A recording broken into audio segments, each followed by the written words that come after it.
What is the hope here? Because I focus on this, how our nuclear families have been destroyed. Nobody values family anymore. Our fathers have been removed from the home, God removed from the society. What is the hope here, Dr. Savage?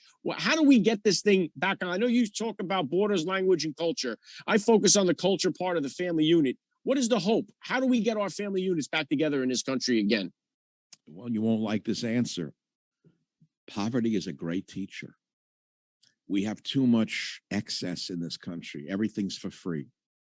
It's not just welfare. Basically, kids are growing up on welfare.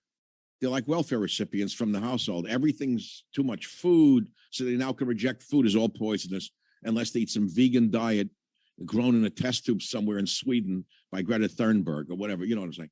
So they have too much. If you have a little less, you learn what the value of things are. And then you get drawn back together with the family unit. The family unit isn't that necessary anymore. They have everything they want out there in the streets or on social media. So what's the value of family right now? It's not as valuable as it once was. We were a close-knit family in Queens. We had one car. My father was the sole breadwinner. I'm thinking back. He had his little store. He went to 7 days a week. My mother stayed home and took care of the children and the house. It was called a homemaker, by the way. They called it a housewife then, and then that was a demeaning phrase, so it became a homemaker, which was true.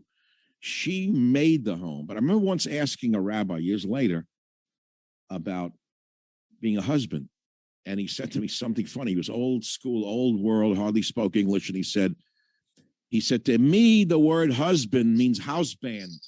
And he was a big guy, one of those old world big bear of a guy. He says, house band. Husband, house band.